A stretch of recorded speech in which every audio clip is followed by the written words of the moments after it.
টাঙ্গাইলের মির্জাপুরে যুবদল নেতা ইউসুফ হত্যার ১ মাস পেরিয়ে গেলেও এখনো রহস্যের চট খোলেনি। হত্যাকাণ্ডের সুনির্দিষ্ট কারণ ও জড়িতদের শনাক্ত করতে পারেনি আইনশৃঙ্খলা বাহিনী। এতে হতাশা ও উদ্বেগ বাড়ছে পরিবার ও স্থানীয়দের মাঝে। সবুজ রানার রিপোর্ট, জানাচ্ছেন ইশরাত জাহান।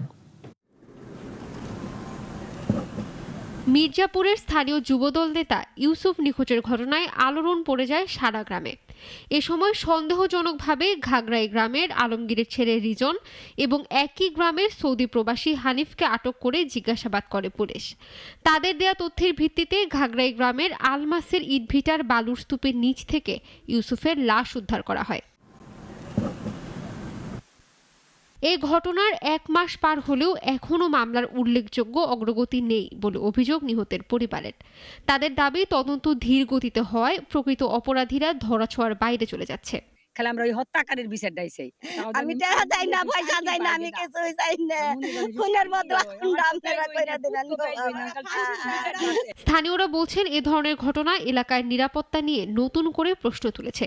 দ্রুত রহস্য উদ্ঘাটন না হলে অপরাধ প্রবণতা বাড়তে পারে বলেও শঙ্কা তাদের। ইউসুফ ছেলেটা অনেক ভালো ছিল, প্রতিবন্ধী পোলাপান ছিল, ও কারোর সাথে দ্বন্দ্ব যায় নাই।